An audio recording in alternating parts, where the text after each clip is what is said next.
begin, I'd just like to acknowledge the traditional owners of the land on which we're meeting, the Ngunnawal people, and pay my respects to their elders past, present and emerging. My name's Caroline Scott, and I'm the Director of the Blended Finance and Investor Engagement Unit at DFAT here in Canberra.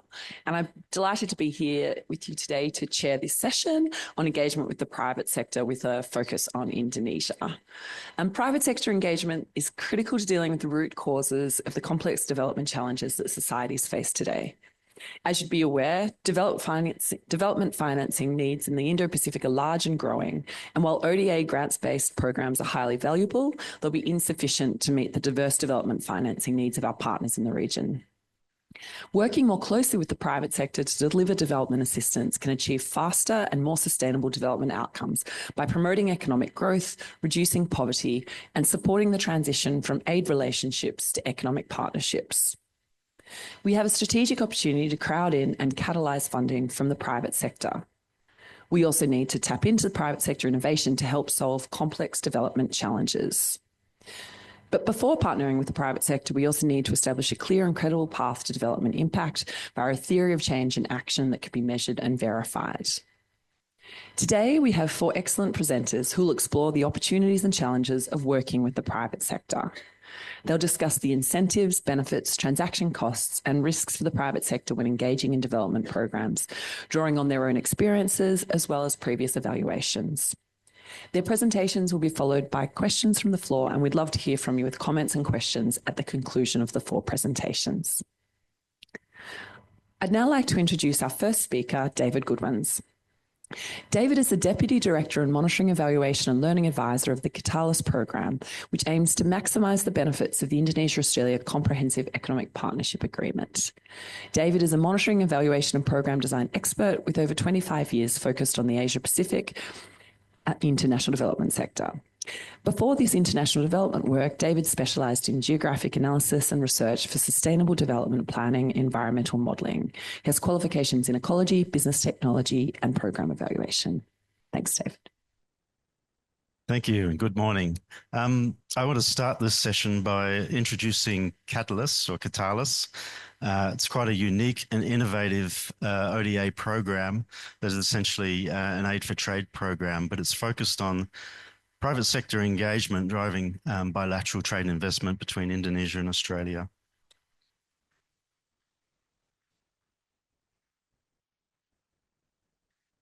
So I'll just give you a bit of background about Katalis and how it started. It's the economic cooperation program that supports the Indonesia-Australia Comprehensive Economic Partnership Agreement. It's designed to maximise the benefits of the agreement and build stronger, more inclusive economic partnerships between the 2 countries. It was officially launched in 2021 and it has a ODA value of around 40 million over 5 years. It is a bit different in terms of its focus, which is largely commercially focused, and it aims to provide greater market access for Indonesian and Australian businesses, support better integrated markets in terms of business partnerships and strengthening supply chains between the 2 countries. And it also has another area that looks at skills to develop human capital in Indonesia using Australian training providers. In terms of the program logic, the overall goal is to maximise the benefits of IHEPA, supporting trade and investment, improving market access and promoting inclusive economic growth. And to do that, we have 3 contributing factors. One is to provide greater market access through the agreement for targeted Indonesian and Australian businesses, develop these better integrated markets between the 2 countries.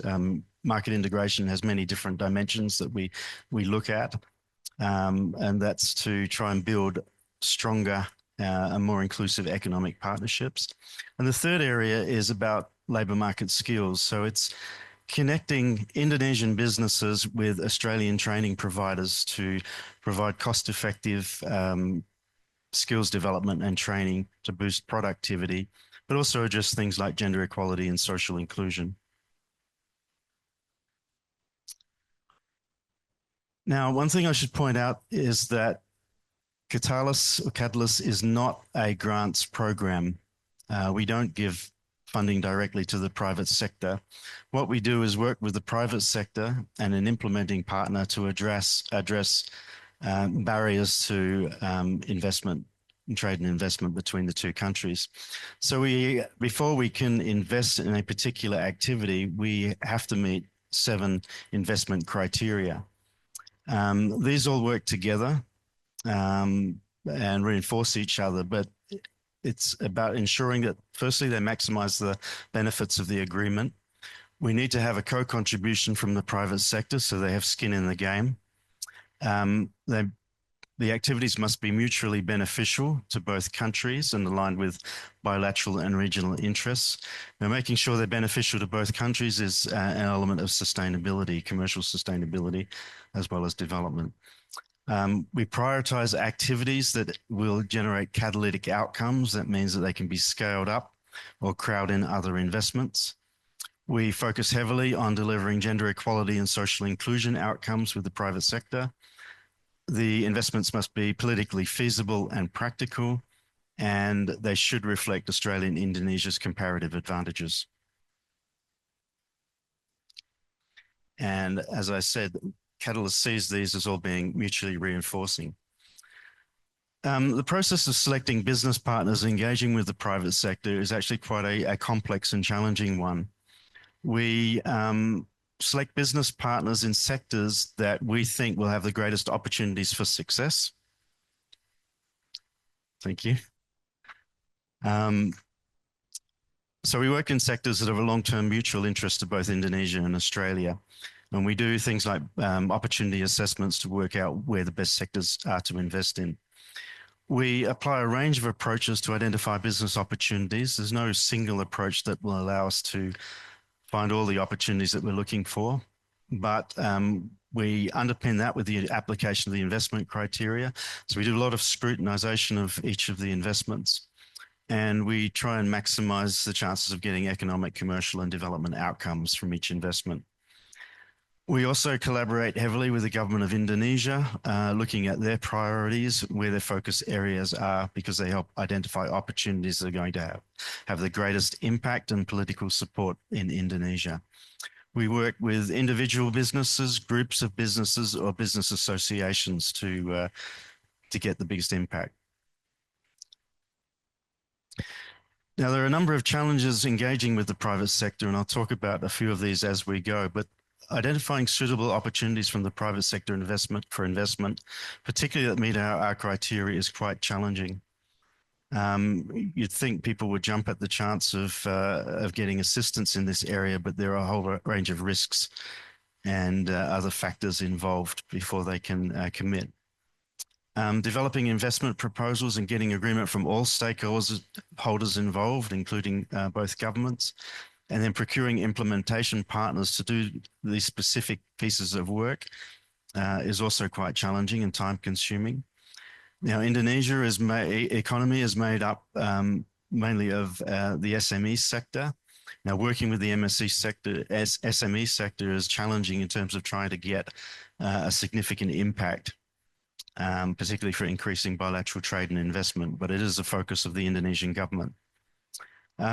Managing risks and expectations, particularly, for instance, around the time it takes to negotiate deals, develop proposals, get contributions, get partnership agreements in place, deal with things like intellectual property rights, and also making sure that we get sustainable development results.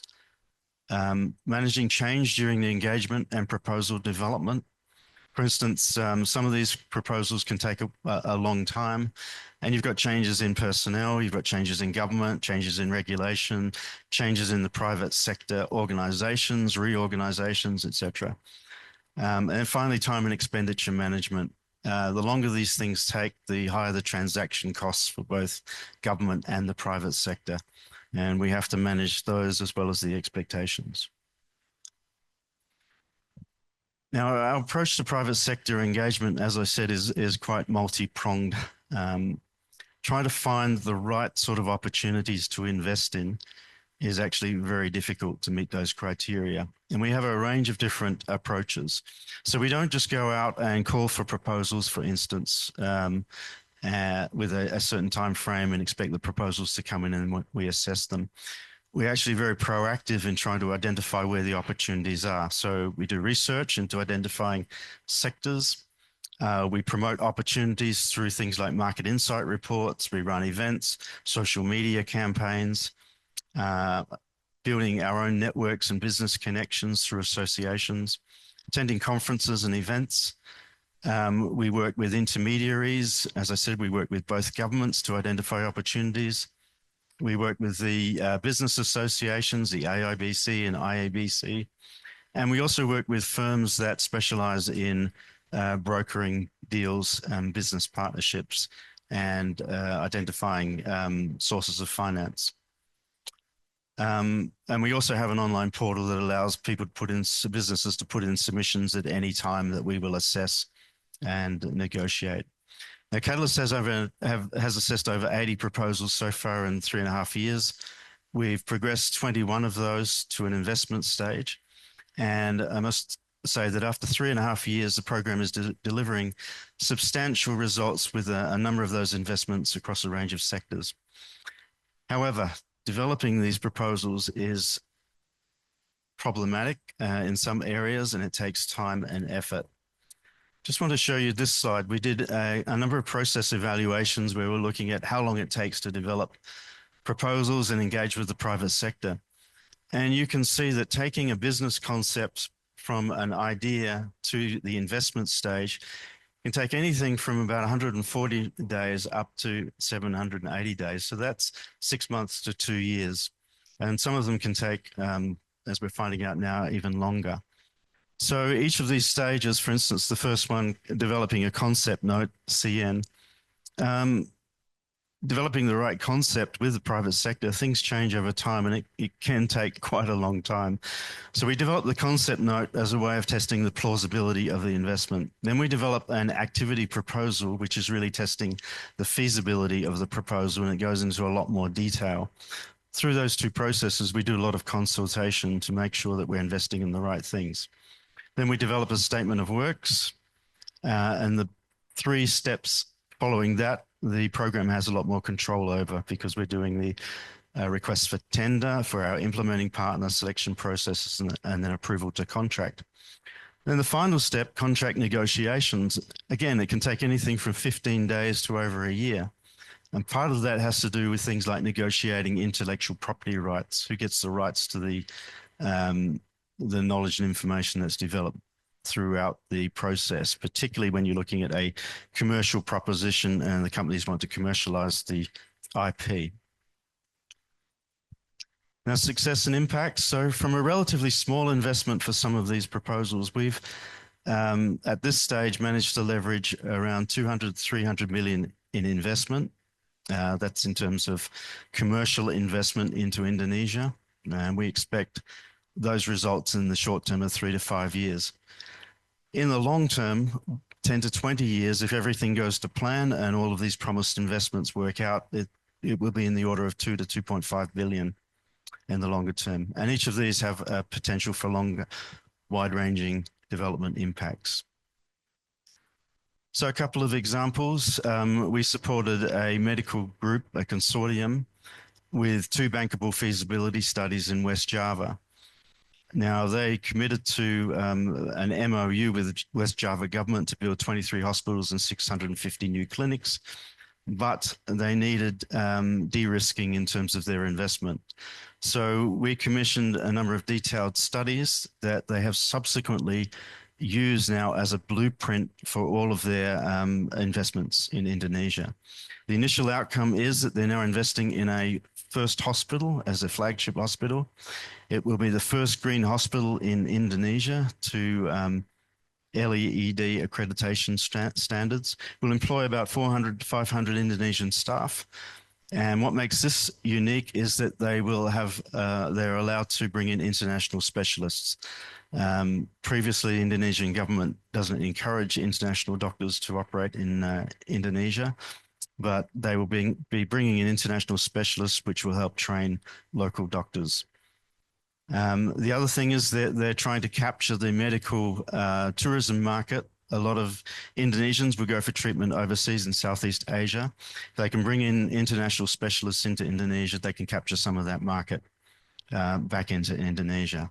It will also have a multiplier effect in terms of local businesses and clinics around the hospitals. So they've started one, they're doing feasibility studies on 2 other new hospitals. Each hospital is around 90 million Australian dollars.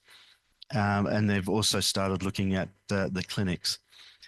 One of the approaches they're taking is what they call the hub and spoke approach, where they have a hospital that is a commercial proposition, but they are going to focus on things like screening services for women, in particular breast and cervical cancers.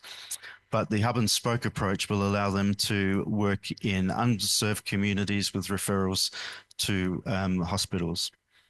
And of course, it has to be a viable commercial operation for this to be successful, but at the moment it's progressing well. The second one was a company that is looking at battery storage technology. Now, they weren't looking to Indonesia at all, but Katalis funded a market entry strategy in partnership with them, and now they're looking at introducing this technology into Indonesia. The benefit of it is it's low cost, can work in marginalized areas, remote areas.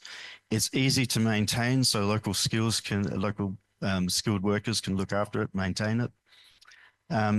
They've adopted the strategy, and if everything goes to plan, they plan to build a manufacturing facility in Indonesia within 10 years. So they'll start with pilot projects, a small office, and then look towards building a manufacturing plant and implementing the technology. The third example is that we're partnering with digital platforms, Traveloka, Pinta, and Business Center to onboard Australian micro-credential courses on their platforms in Bahasa Indonesia. So we've been brokering commercial partnerships between Australian RTOs and these platforms, and they're offering them as sort of low-cost micro-credential courses that are available to Indonesians online. Another example is that we're also funding a study into electrical trades facility. Again, a company in Indonesia, PTODG, and Holmesglen forming a partnership to basically train electricians in Indonesia. I don't know if you're aware, but in terms of occupational health and safety, electrical accidents in Indonesia are one of the biggest problems on construction sites. So why should the private sector want to engage with Katalis and I guess focus on international development type activities? Well, there are a lot of benefits. One, we can help them with de-risking potential investments. Now, Indonesia is not one of Australia's top 10 trading partners, and a lot of investors bypass Indonesia purely because of the risk. They can get good returns and lower risk environments. So de-risking is a very important aspect of what we do.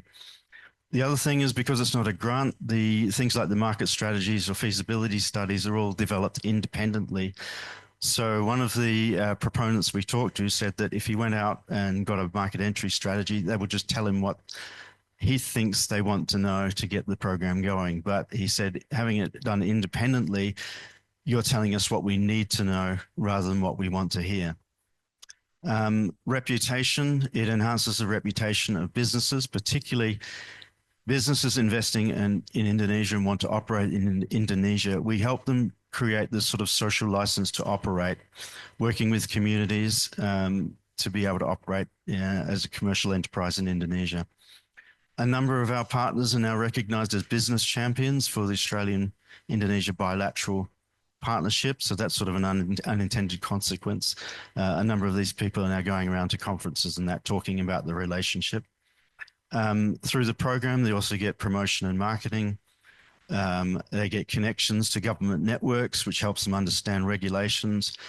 And they appreciate learning a lot more about government's focus on gender equality and social inclusion, and how workplace diversity can benefit business and drive commercial interests as well. In terms of what we learned about engaging with the private sector, one, you've got to continue building awareness. with governments and the private sector continuously throughout the whole process. We need to engage early and continuously, particularly with both governments on any new ideas or new concepts, to make sure that we get the full support of governments, partner agencies, businesses and business associations. One thing that we need to really better appreciate when we're engaging with the private sector is the time it takes to develop high value, scalable activities. A lot of it is hit and miss. We have had some where we've got to a certain level and then situations change with the business and they pull out, and others go ahead. So you have to appreciate that it's going to be a bumpy ride, particularly with our expenditure and managing our budgets, because these things take time and it can be a rather lumpy process.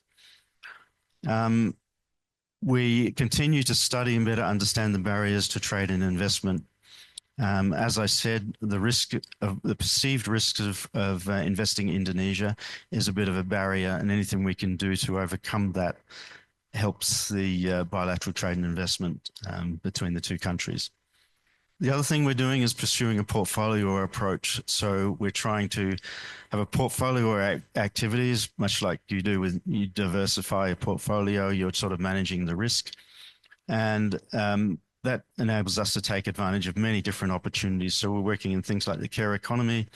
We're looking at things like assisted medical devices, importing assisted medical devices into Indonesia, opening up new forms of trade and investment. And those sort of things promote and maximize gender equality and inclusion. And finally, we ensure that Katalis has a broad offering. So we focus a lot on promotion, communication, research, market insights, building networks, making connections, supporting innovative financing models, working with the deal teams, Austrade, and both governments in these partnerships to affect market expansion. So it's a very challenging area, but we are making a number of breakthroughs and we are having a lot of success, I think, at this stage of the program.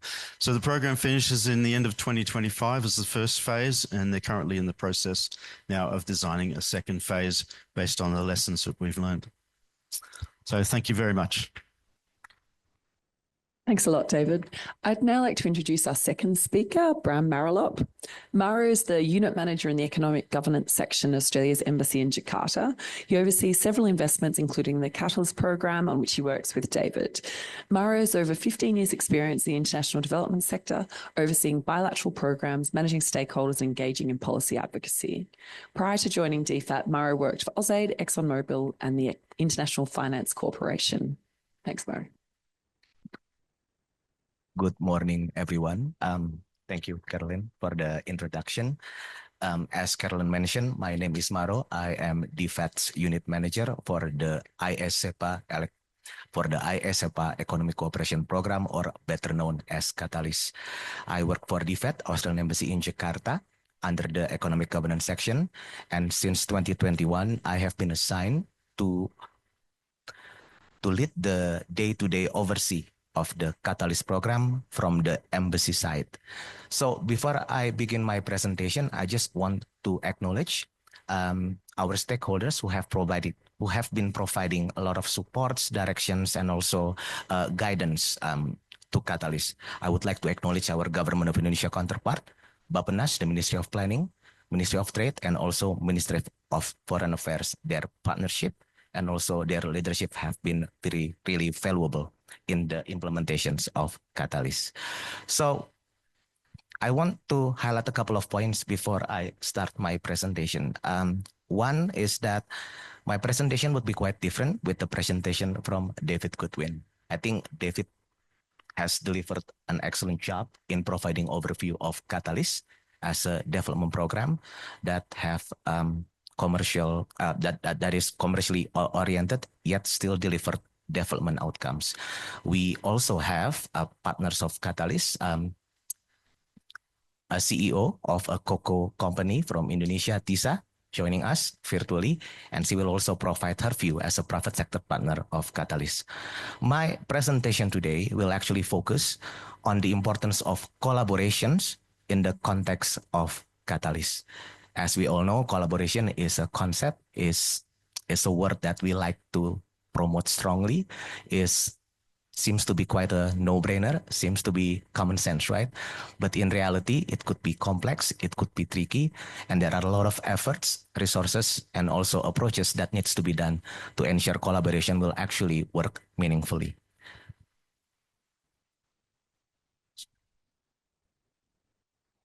So I won't duplicate everything that David has actually has provided explanation on his presentations.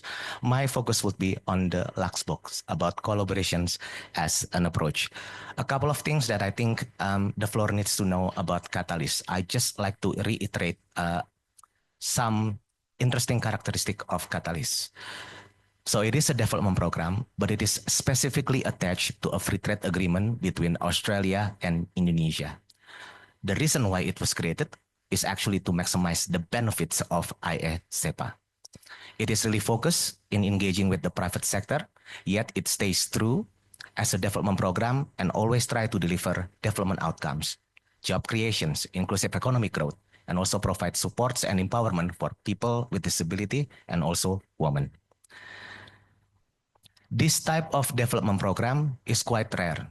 You have a lot of private sector engagement program out there, but the ones with attachment to free trade agreement, the ones that has a special mandate to increase trade and investment between businesses, between private sector from both countries, the one that also always tries to do a lot of innovative approach are quite rare out there. And because of that, there has been difficulties for us to actually find good practices, to find lesson learned that could actually be really useful for Katalis.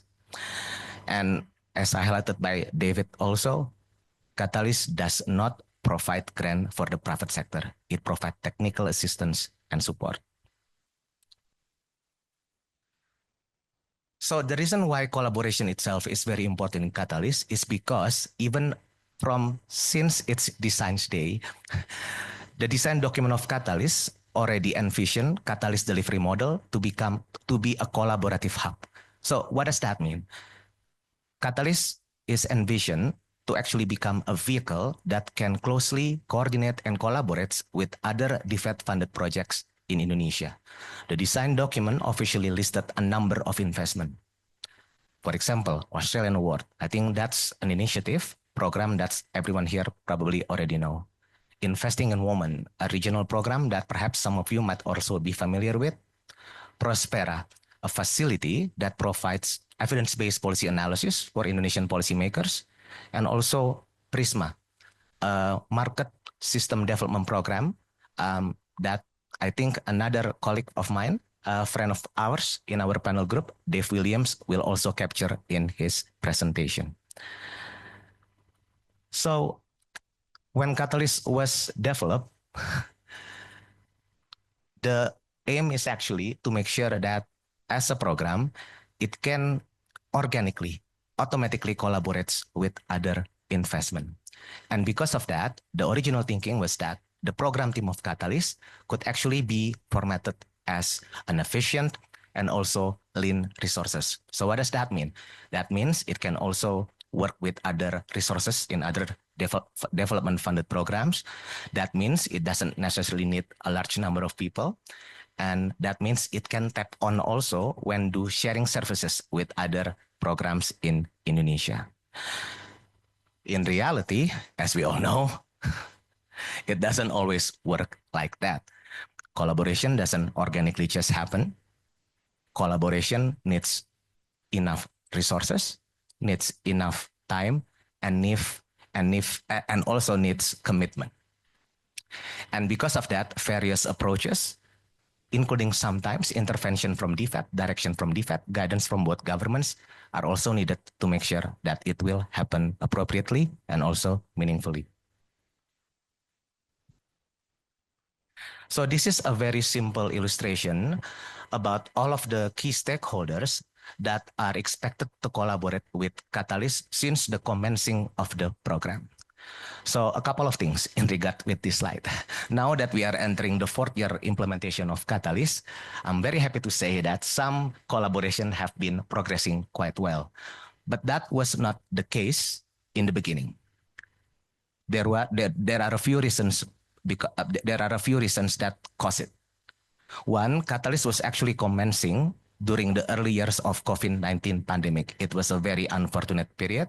And if you remember, during that time, it was really difficult for people to actually be able to deliver works, let alone collaborations. In Indonesia, during that time, vaccine were just recently launched. There were mobility restrictions all over the place. People were working remotely. Some Catalyst team members were working from outside of Indonesia. Some were working in Indonesia. Us and the government of Indonesia also working remotely. And of course, it also happened with the private sectors and businesses. And because of that, it was really difficult to actually be able to meet, to identify, and also to agree on what type of collaboration will actually make sense. For example, with Australian Award, a real actual collaboration only started by the end of 2022. In 2020 and 2021, all type of Australian Award activities were conducted virtually.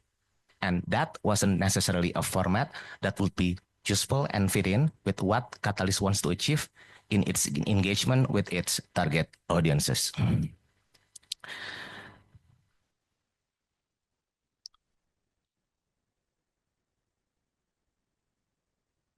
I think the other thing that I also want to emphasize, even after COVID, during COVID, people were busy to do pivoting.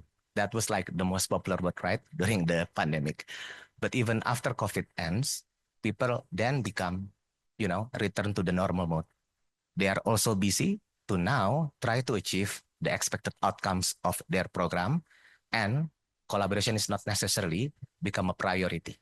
And this is why collaboration that is supposed to be the spirit of Katalis that was already been embedded from the design days had so many challenges to actually happen.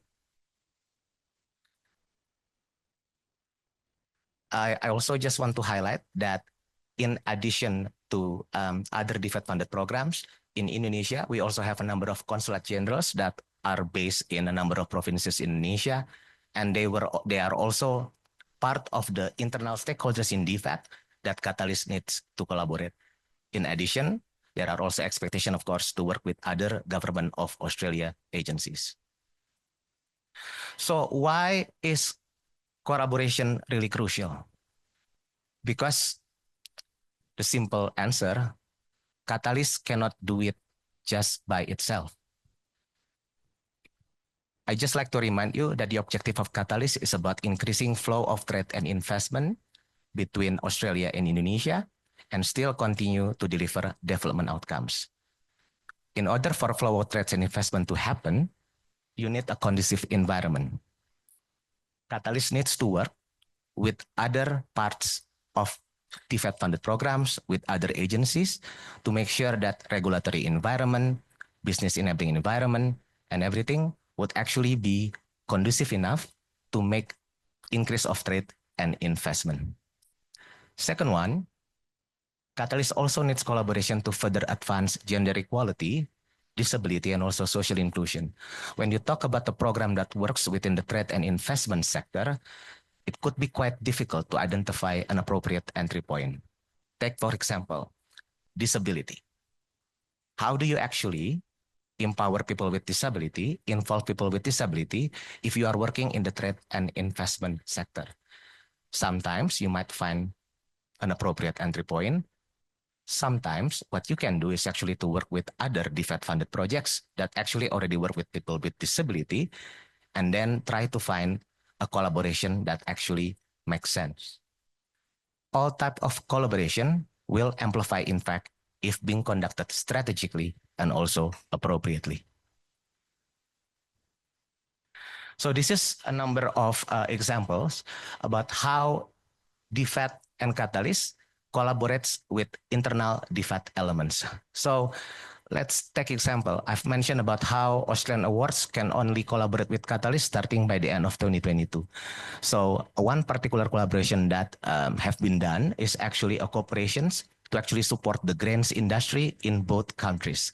So a short course on grains value chain has been created to actually enable capacity building for supply chain actors within the industry for both countries. As you can see, this is the kind of short course that will actually need a lot of involvement, that will actually need to be in person, that will actually need a lot of real life interaction and networking. It will be quite difficult to actually create a virtual online short course for this kind of team. You also have some regional engagement with consulate generals from the 3 provinces in Indonesia. The reason is because Katalis needs to do further reach out to find businesses, private sectors that will be appropriate for Katalis to partner. David has actually provided an excellent explanation about all of the selection criteria that are being applied to choose partners so that the objective of increasing trade in investment can actually happen, and it can also address issues that prevents flow of trade and investment to actually happen. And lastly, try to advance gender equality, disability, and social inclusion. So one of the things that Katalis has managed to identify is about the potential, and I think David also mentioned this in his presentation, for potential trade for medical devices and assistive technology from Australia that can actually help a lot of people with disabilities in Indonesia. There is a high demand for that. It can help them to actually lead a more productive life. And that particular initiative has been conducted in cooperation and collaboration with the Gender and Disability Flagship Program in Indonesia called Inklusi. They are very focused on civil society involvement, and people with disability organizations that are their partners have actually been involved to provide feedback on a study that is led by Katalis. This is just some examples of activities that I've just explained, just some visual material. And this is an example of collaboration with other government of Australia agencies. So this is particularly with the Department of Agriculture, Fisheries and Forestry. So there's a couple of things that is interesting about this particular initiative. The idea to actually have this initiative, which is about the support from Katalis to irradiation facility companies in East Java, came when the Consulate General in Surabaya conducted a visit together with the Vice Governor of East Java. During that trip, they found an idea on how Indonesia can actually increase its horticultural export to Australia. There were demand, and then Katalis were asked to potentially consider whether this is something that will meet the selection criteria. There were appetite for it, and at the end, I think based on a very thorough assessment, Katalis decided to actually provide technical assistance and support and work with the company itself. We found out later on that although Katalis can help the private sector, there is also a need to work with the Department of, to work with DAF, because DAF also has a cooperation with Indonesian Quarantine Authority. And they're actually the one that can actually enable the export of horticulture to actually happen. So Katalis can provide support for the irradiation facility to make sure that it will build its capacity and fulfill all of the standards that it needs as a facility. But there is a need for the Indonesian Quarantine Authority to do assessment for this irradiation facility. And once that assessment could be done, Australia will then proceed it further. Without the assessment from the government of Indonesia, because the government needs to be actually the one that accountable for the standard of irradiation facility, the export of horticulture product cannot happen. So at the moment, DAF is exploring the possibility, once again with cooperation with Katalis and Australian Award, to provide capacity building and do knowledge transfer for the Indonesian Quarantine Authority to be able to do the assessment.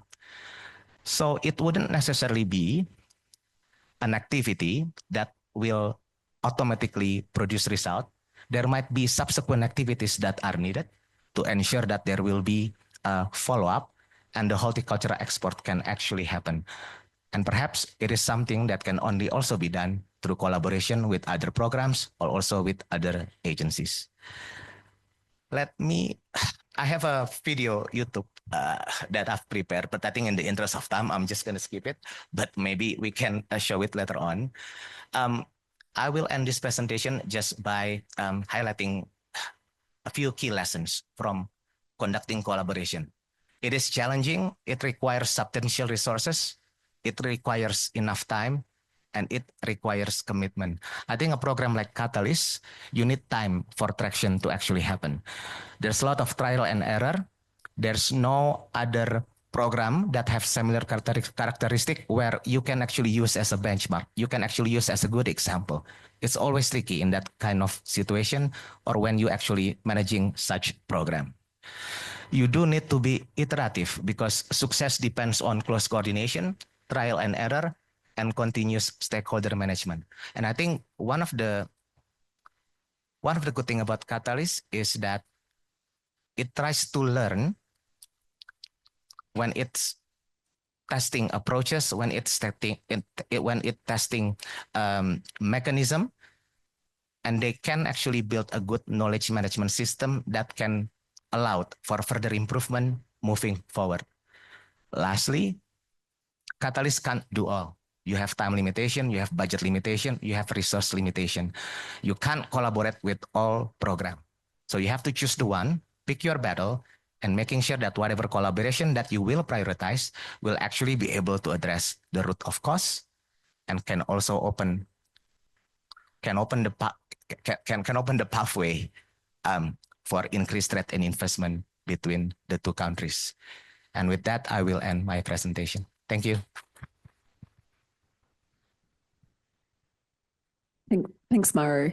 I'd now like to introduce our third speaker who's joining us from Indonesia. So I'm assuming she's going to pop up. Yep. Tissa Aunilla is the co-founder of Pipiltin Cocoa, an Indonesian bean-to-bar chocolate company championing ethically sourced single-origin cocoa. Tissa collaborates directly with farmers across Indonesia, promoting sustainable practices and empowering local communities. A former corporate lawyer, Tissa refined her craft by completing a master chocolatier program in Switzerland, blending her passion for chocolate with her commitment to sustainability and elevating Indonesian cacao on the world stage. Thanks, Tissa. Thank you. Good morning, everyone. It's an honor for me to join this conference. I regret I cannot be there in person, but I'm so grateful for the opportunity to connect with you virtually.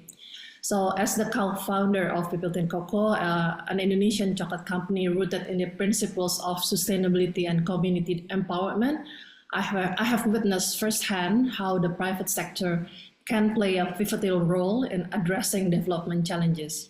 So Indonesia, with its vibrant and diverse economy, offers a unique lens to explore how businesses can collaborate with aid organizations to create meaningful and lasting impact.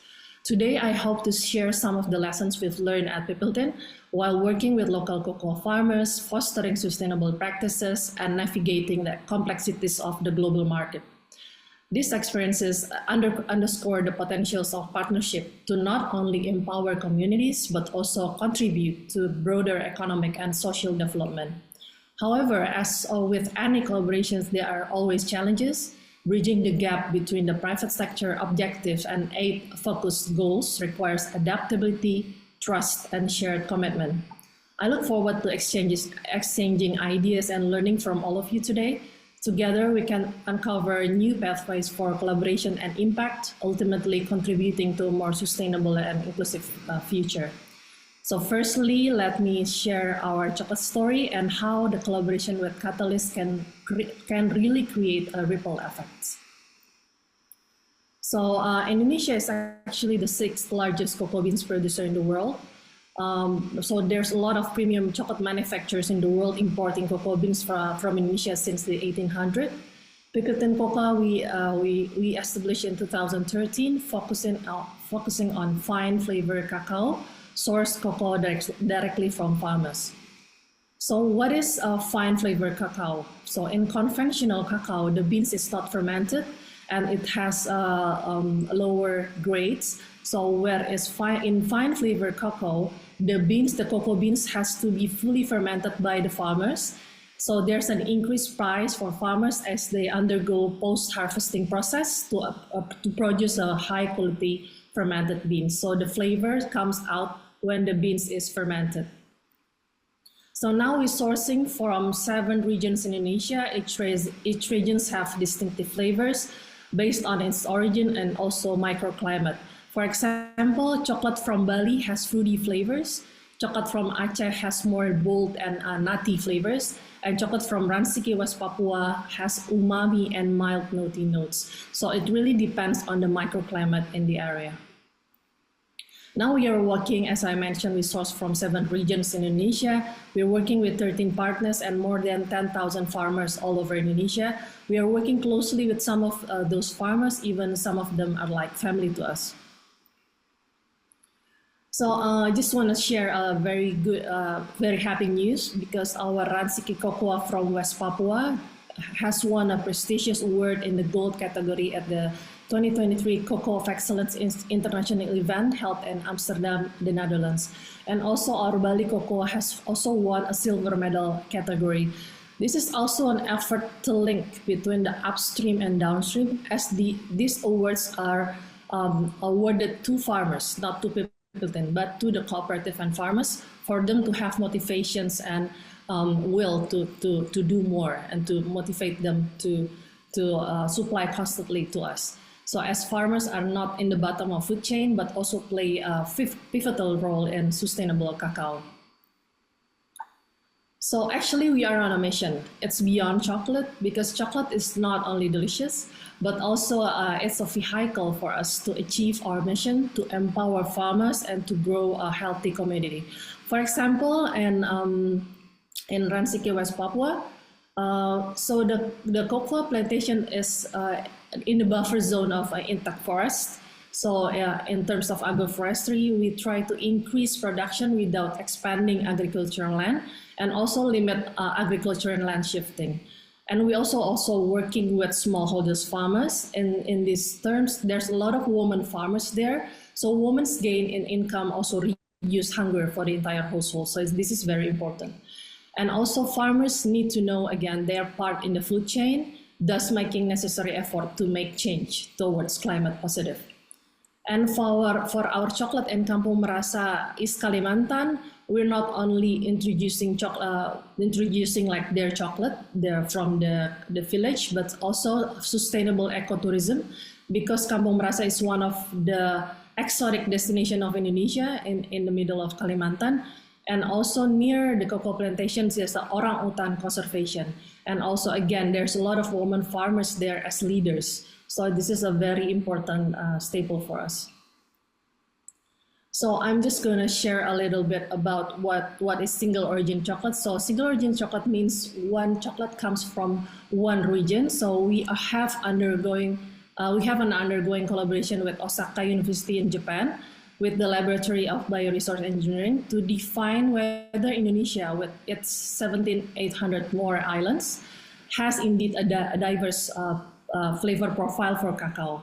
So from these findings, using our cocoa bean samples and samples from other cocoa major beans producers in the world, it is concluded that Indonesia has the most diverse compounds, maybe because there's so many islands and different ages of the islands, compared to other cocoa beans producers in the world. So this is a very good news. So we have an Indonesia flavor maps, chocolate Indonesia flavor maps. It's just to know if you like more sweet and nutty chocolate, you might like Flores, and if you like fruity chocolate, you might like Bali. So this is just for our customer to know their preference, but again to tell the story about the importance of empowering farmers and to know the distinctive flavor of each region. So now we have 80 plus product varieties from chocolate drinks, chocolate bar, because we supply to B2B, B2Cs, and a lot of mission allies. So these are our mission allies. So we already export to Japan since 7 years ago. We also export to Russia before the war, to Malaysia, Singapore, and big thanks to Katalis, we are starting to export to Australia. We also working with hotels, with F&B chains in more than 10,000 outlets, as well as retail supermarkets. So why collaborate with Katalis? So our collaboration with Katalis is a pilot export project to introduce Indonesia's premium chocolate products to the Australian market. So Katalis not only partnering with Pipiltin, but with other premium chocolate producers in Indonesia.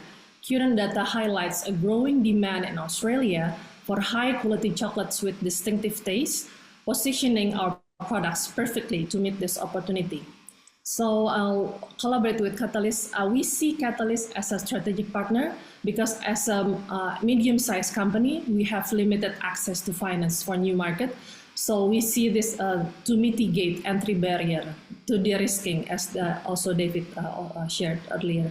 So because we see Katalis as strategic partner, they fund a market research report to enter Australia and assigning activity manager. Assigning activity manager to provide more in-depth insight and pathways.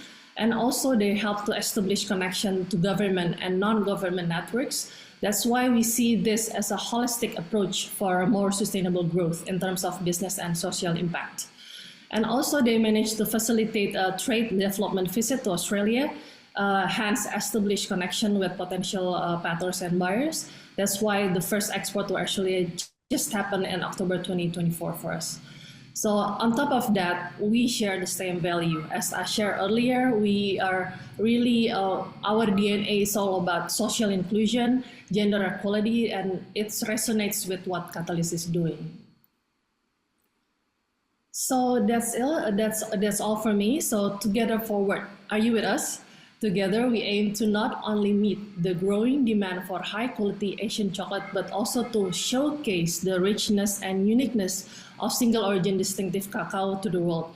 Thank you for your attention. We look forward to achieving this milestone with your support and partnership. Thank you.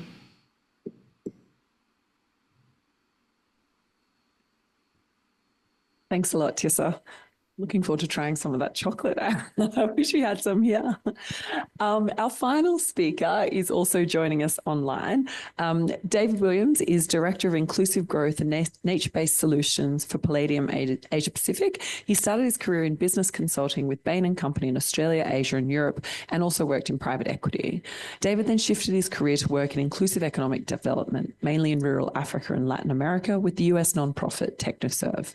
Upon returning to Australia, he worked with the nonprofit Social Ventures Australia, focused on social service delivery and reform in education, employment and early childhood. Thank you, David. Thank you, Caroline. Thank you for the opportunity to join the panel. Good morning to all, and apologies for not being there in person. There was a change in a family commitment and I couldn't get down there for this. So I really apologize for that.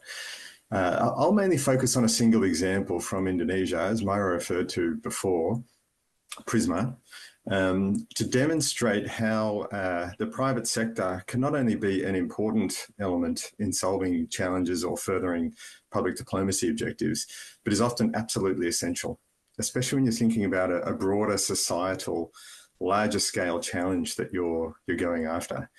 But before that, I just make the point, I mean, having started my career in the private sector, in corporate strategy, corporate finance, I know it fairly well. And it's really worth asking the question before you think about partnering with the private sector in the public diplomacy or development sphere, you know, why would you do it? They're very scarce resources. And if we think about the private sector as defined as a for-profit entity with a set of shareholders, we quickly see that those shareholders are pretty exclusive, especially in majority countries. You know, individual, a family, even a public shareholder registry is disproportionately male, disproportionately higher income, and often more able-bodied.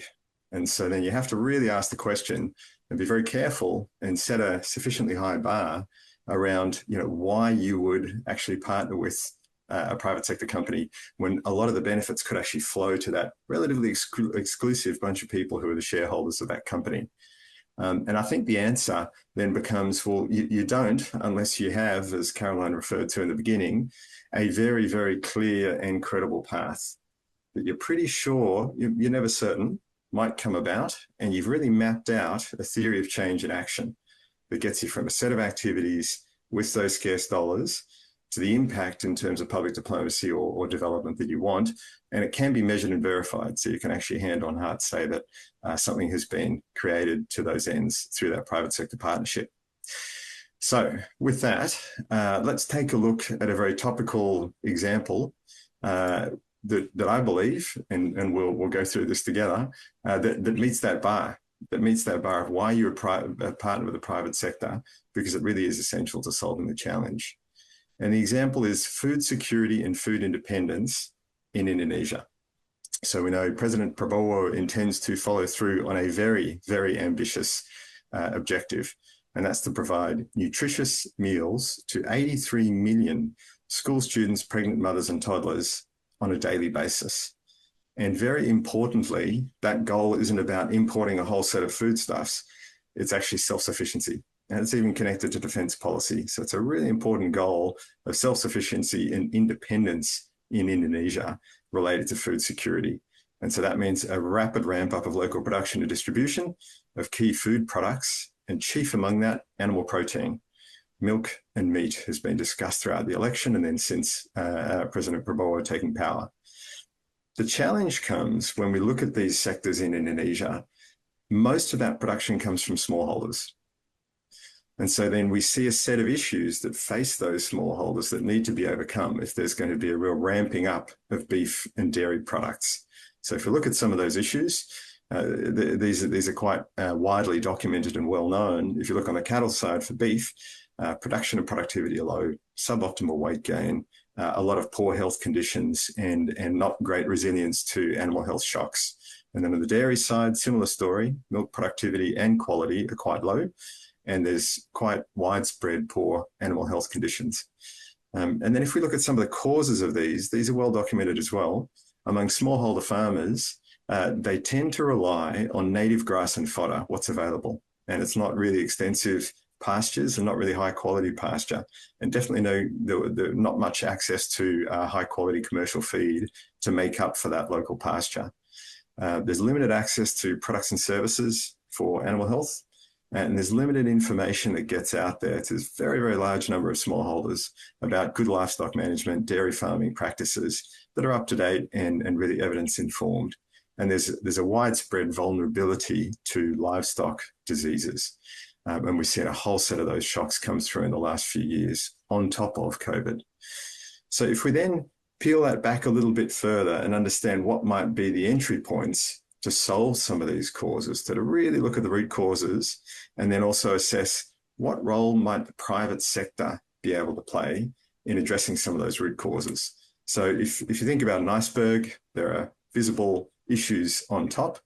And then you have to start delving down below to see what the drivers of those are. What are the root causes? You can think of these conditions that are holding those issues in place. And if you don't address those conditions, you're not going to solve the issues on a long-term basis. A useful model to conceptually think about this is that FSG consulting model, where they categorize the different root causes quite helpfully into the highest level of policies, practices, and investment and resource flows.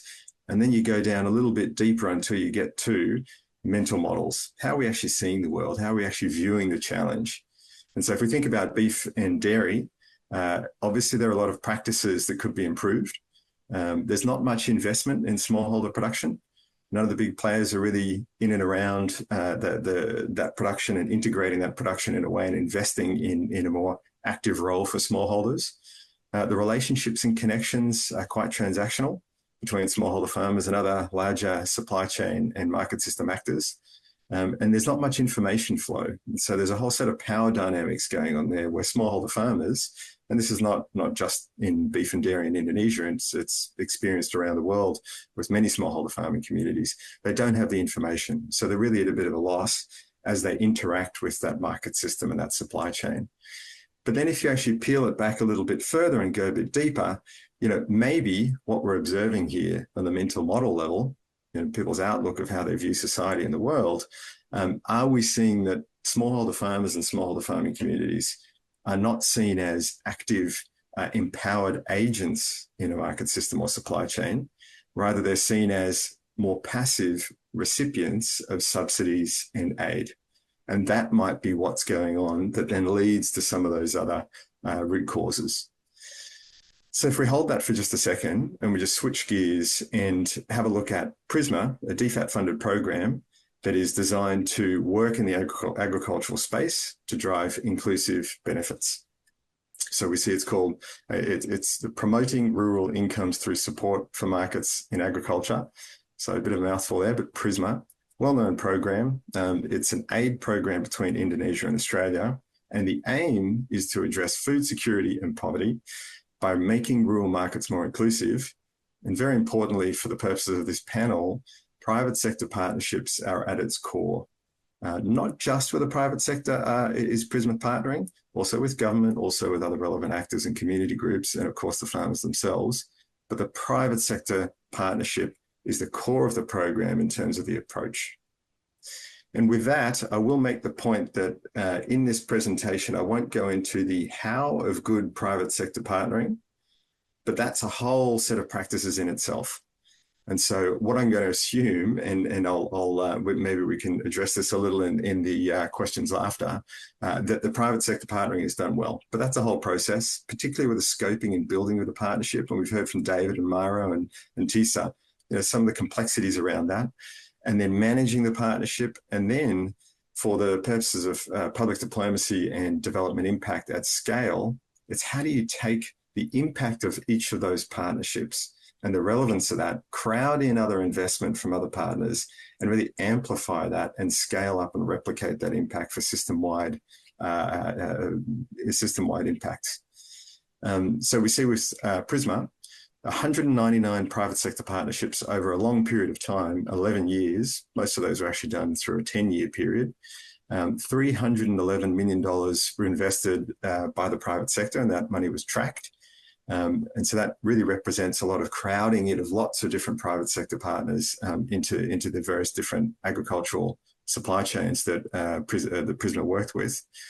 And what were the results? At the very high level, you can say 1.5 million smallholder farming families increased incomes by 123% on average. And there's an entire team associated with the monitoring, evaluation, and learning at quite a rigorous level. So we can be quite confident in those numbers. So that's a really big impact. So it exceeded the impact that was originally envisaged by the program when it was designed. So that's good news. And those impacts were quite inclusive. So promoting gender equality, disability equity and rights, youth inclusion, and inherently local led, because almost all of the private sector partners are Indonesian firms and working alongside a whole set of other different stakeholders and groups at the community level. So I'd encourage you to go to the website, look at the whole library of different videos and material that's been produced, analysing and all the different learnings that come from Prisma. Also, there was a very positive climate change impact. Won't go into that now, but that's a whole different story. So if we then come back to the model of looking at those root causes that are driving then holding those issues in place in dairy and beef as an example, we'll see then a table here which sets out those root causes on the left, the relatively generic private sector roles in that middle column, and then pulling out just a few of the examples from beef and dairy in Prisma in particular. And so we'll see here with practices. So for example, 6 feed company partners were partnered with by Prisma, pioneering feed production and distribution to smallholders that they hadn't done before. 4 company partners are actively promoting livestock, services and products to improve the health, animal health of the farmers' livestock herds. And very importantly, what happens once you partner with a few of those companies and they are successful? There's an important how there and a complexity to actually do that well. Lots of dead ends, lots of challenges along the way. It takes a long time. You have to be very patient. But once that succeeds, then you can promote a crowding in of other companies and investment. And so that brings you to the resources row in that table, where in the case of feed, 63 companies were then crowded into that space and then saw the business opportunity and invested in it. But in addition to that, what was actually required was a very significant policy change. So none of that could have happened without then the Ministry of Agriculture, with lobbying from these private sector companies that saw the opportunity, and advocacy from Prisma and farmer groups, to then make a reform to the feed standard, which allowed multi-grade feed to be introduced at a price point and a quality that was relevant for smallholder farmers, which was not possible before that. So that was a really important policy reform. And then you can see here a whole set of different relationships and connections that the private sector can be helpful for, as being a nexus between all sorts of different actors in the market system or supply chain, smallholders, universities, markets. And then in reaching the smallholder farmer base in a different way with different products, inputs and information, then you're rebalancing that power relationship in the market system. And then if we come all the way down to mental models, the private sector partnering model here in getting that information and resource to farmers, it's really representing a shift in the narrative. You're demonstrating a new paradigm that smallholder farmers and many groups that are otherwise excluded among those communities are then valued and empowered actors. They have agency in the market system rather than being passive recipients of aid and subsidy. So that's just an example, just picking out a few of them, of the 12 different supply chains that we worked with, market systems. And you'll see here a number of the benefits. And then very importantly, so there's a whole set of development impacts, and that's great. But of course, there are public diplomacy objectives to Prisma as well. And that really, really important bilateral relationship that we've been talking about through Katalis and here in Prisma. And you see there's a recognition that the dairy sector's recovery post-COVID and then post a bunch of different animal health shocks that came through was sped up and recognised as having been sped up by the intervention of Prisma by the Ministry of Agriculture, which is, at times a ministry that is, hard to please and justifiably so. And here we see it being called out explicitly before President Prabowo took power, that Prisma, in doing this faster recovery, supports the priorities of the next president, in particular, the free milk drinking program for school children. So what can we say then about the benefits and challenges from private sector partnering as a result of this experience? And I think we've touched on some of these already, so I won't take up too much time here, but scale and replication. It's just not possible in Indonesia off the tax base to have a public sector driven extension agricultural service to reach all the smallholder farmers in the country. It's impossible. Probably impossible in most countries, almost every country. And so then the private sector being in the field, buying, supplying products, being present, is then a natural channel for scaling up and replicating all of these different resources down to and models down to smallholder farmers to help them improve their production. Innovation and efficiency, that's an obvious point. I guess the competitive pressures and the profit motive force private sector partners to be innovative and efficient always, otherwise they go out of business. And then another one that's important to bear in mind is the sustainability of working with the private sector. What you're doing is you're diversifying where the knowledge and capability and networks are in an economy. And you're doing that with private sector partners who will often be around for decades or longer in those market systems and will carry forward and keep improving those practices and inclusive business models. And that can then diversify away from only investing in public sector capability. So you're spreading that capability throughout the economy. Making the obvious point, all of this assumes that you do the how of private sector partnering well. Otherwise, they're just potential benefits and they're not likely to come about. We've already talked about some of the challenges, so I won't dwell on that too much. Maybe there's a point here that's worth noting around risk. So if you think about private sector partnering, we in various different geographies partner with resource extraction companies.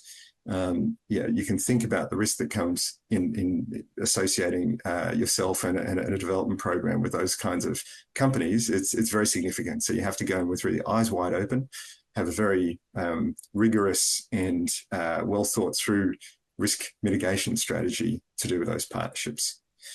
I'll touch on one other program very briefly. I know this is Caroline within Caroline's area. It's an exciting program. It's been going for a few years.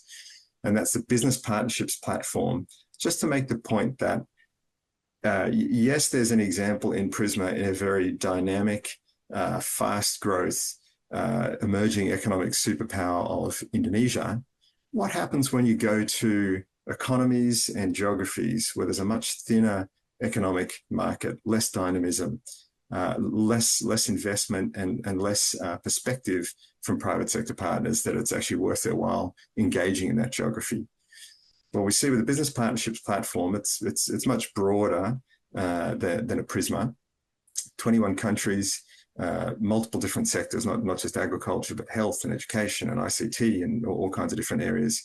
But I'll just give it one single example briefly of of how the BPP, you could say, then de-risks business models that deliver a certain kind of impact. And if we look at Pacific Island countries and a recent expansion of the business partnerships platform that was around promoting community-led private-public development partnerships to establish off-grid renewable energy access.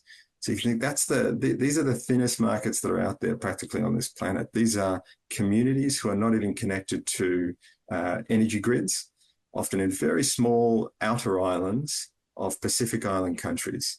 And even there, private sector can be a really important ingredient in bringing additional investment and capability and resources to the picture to then solve development and public diplomacy challenges. So if we look at an example here from PNG, so a private sector partner operating PNG, Solar Pago, it has solar power hardware and training that it then delivers as part of the partnership. MyBank offers a loan product. So there's returnable capital here. So people in communities are then seeing something that they're taking a loan out based on and then engaging with the financial services sector, which is always helpful. And DFAT with a co-investment to increase the take-up of solar energy in off-grid remote communities. And then that has a whole set of flow-on benefits from training and capability uplift, and then access to reliable, cleaner, and at a reasonable price point energy. And it's renewable. So just thought I'd make that last example there, and then I'll finish because I know we have a bit of time for questions. So encourage anyone to reach out about these and other examples. We love talking about this topic. Thank you.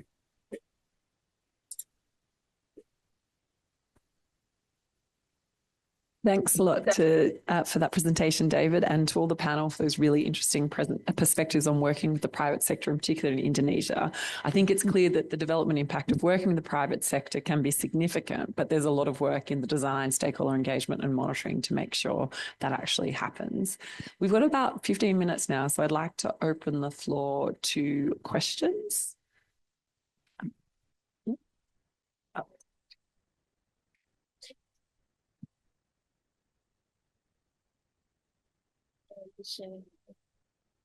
And sharing good information about challenging and opportunity in like working with the partnerships with the private sector. My questions, I'm keen to learn about how you establish those relationships, how you initiate those communications with them. Are there tips or techniques that we can learn so that okay, this is where we start, and that's the best practice that we can do, build the relationship with the private sectors. And yeah, thank you. To start with that one.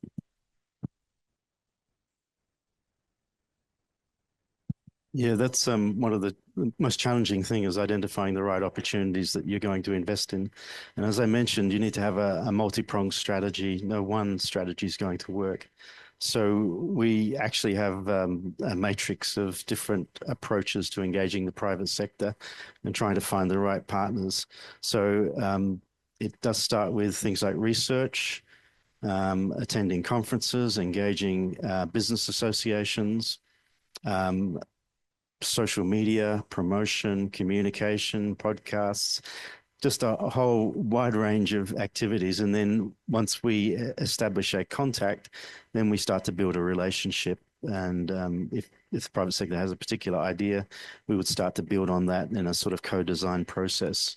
And as you can see from my slide, that's why it takes sometimes a long time to get to the investment stage, because you're co-designing it, you're making sure you're going to get the outcomes that you want from the investment, and you want to make sure that the private sector partner is actually fully committed to what they're doing and it's going to follow through. Does anyone want to add to that or the next question? Okay. Another question? The lady.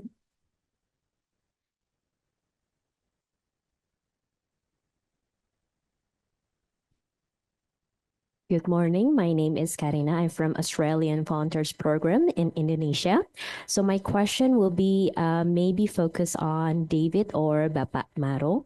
So my question is, how do Indonesia's medium-term development plan and related policies shapes both the opportunities and challenges of private sector engagement in delivering development assistance? Thank you.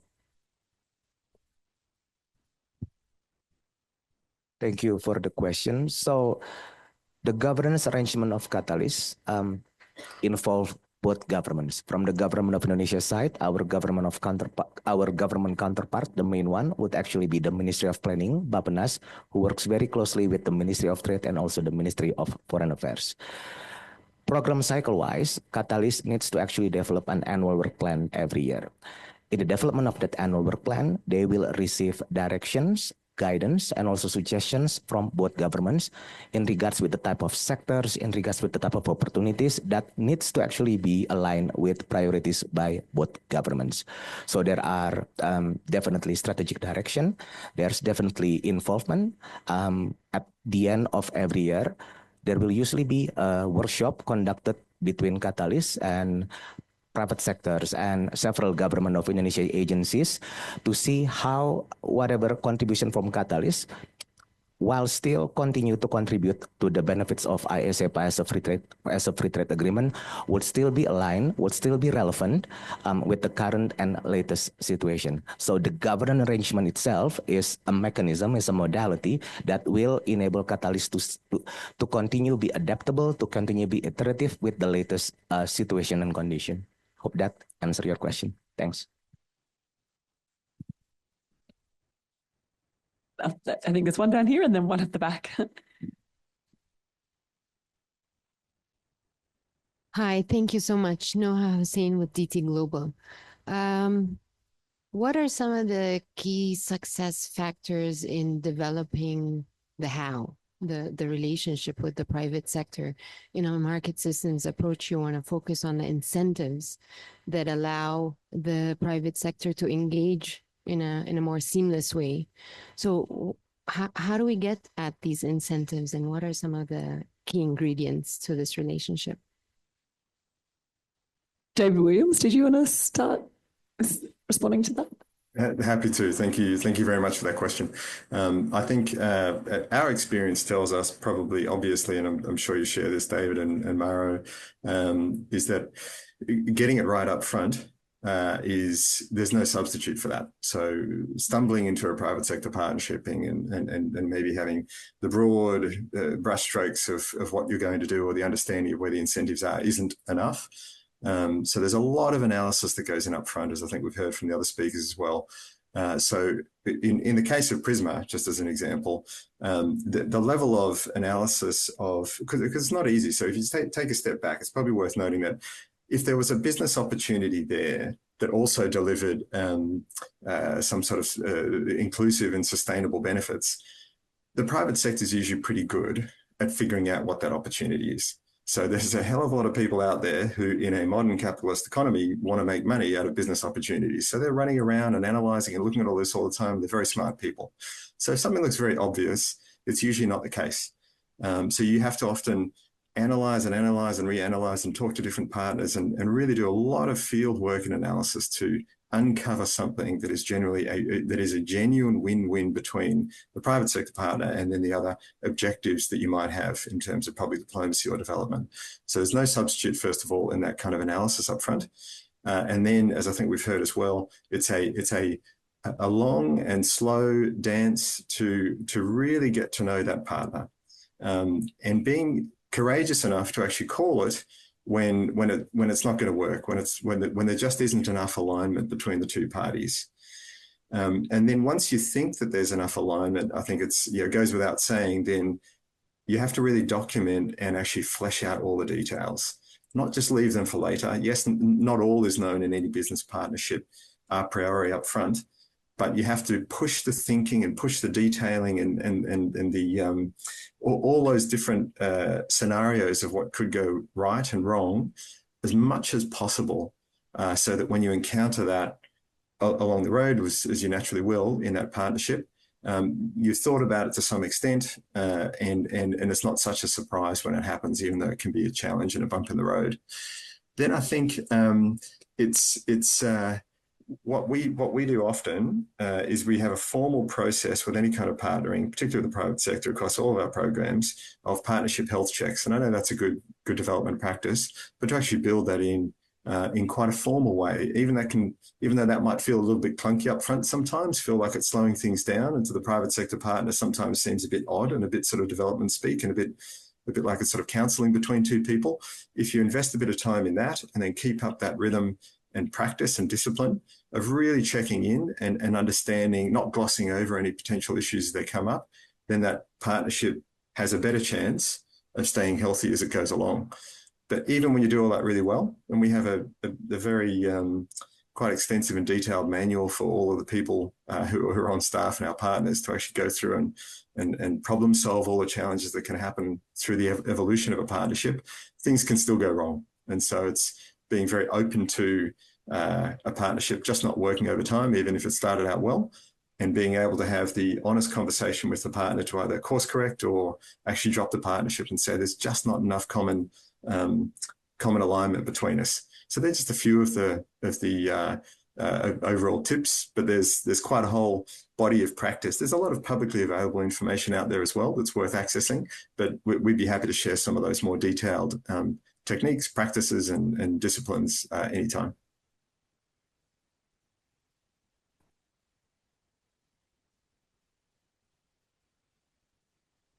Thank you. And I'm Jane Ravosiro with the Australia PNG Economic Partnership by APT Global. And my ask is, firstly, thank you very much for the insightful presentations. And I'm asking this question because I'm not familiar with the Indonesian cocoa value chain and the broader market system. So you'll have to pardon me if the answer has already been presented. My question is directed towards Tina. Tissa, sorry, apologies for that. In terms of just a couple of lessons in terms of, partnerships and relationships within supply chains. And given that the bulk cocoa market is at its unprecedented highest, our smallholder farmers in Papua New Guinea are benefiting from these high prices. How are you able to maintain your supplier base for single origin or sustainable cocoa, given that the bulk market is already, in itself drawing a lot of the smallholder farmers towards the bulk market as opposed to single origin bean to bar kind of market? Thank you. Yeah, thank you very much. Those are very good questions because. But in 100 years, this is the first time the highest price of cocoa is right now. So we have struggles in that terms, but we're lucky since we're sourcing directly from farmers. We already maintain a good relationship with them. So with some of the cooperatives, we already have contracts with the farmers. But of course, with the price, we have to follow the market price. So we suffer in terms of business sense because we need to make a lot of adjustments. But in terms of having relationship with smallholders farmers is very important for us to still continuing supply for them. So that's our advantage by having this sustainable business. I hope that have answer your questions. Thanks, Tissa. I think we have time for one last question. The man in the white shirt there. Thank you. My name is Brett Inder from Monash Uni, and my work in Timor-Leste, talking to private sector there. Most of the time, the most successful businesses in Timor-Leste say we would never spend time dealing with development partners to get money because they're so bureaucratic, they don't understand business. Now, clearly you've done a wonderful job in overcoming some of that sort of prejudice, and I'm interested to hear from the Katalis point of view, what do you think is the key to actually bridging that gap between very different worldviews, the public sector DFAT worldview versus the private sector profit-driven worldview?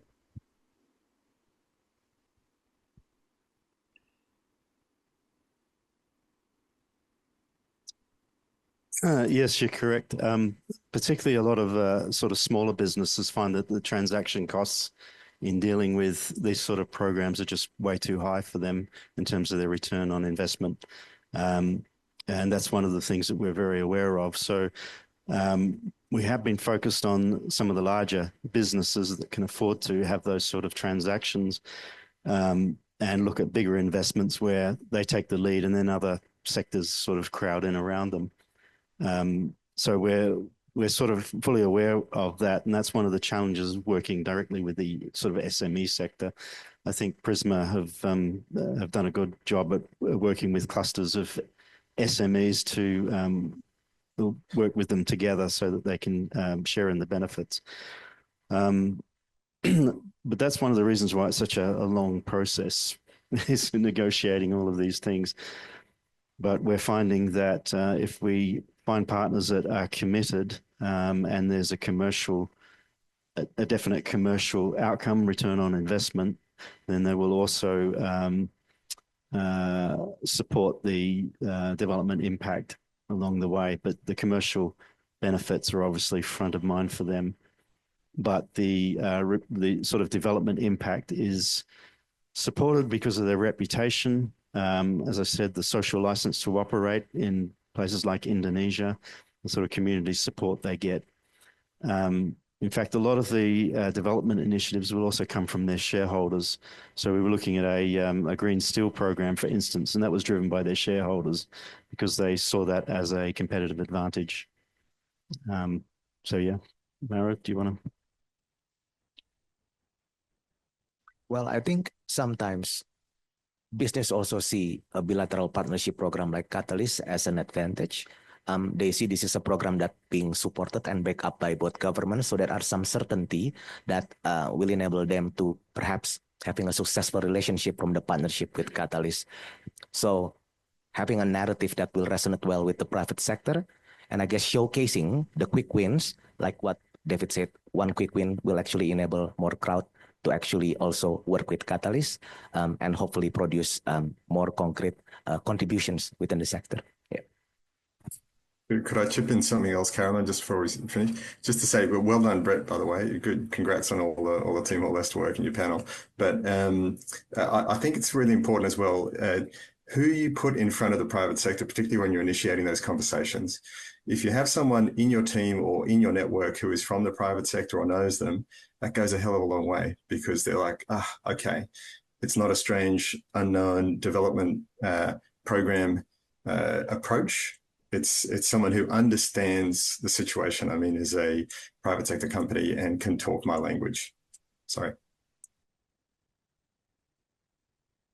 Thanks a lot, David. I think that's all we have time for today, but I want to thank all of you for your active engagement in the session today, for ANU for bringing us all together, and once again to our speakers, David, Maro, Tissa, and David.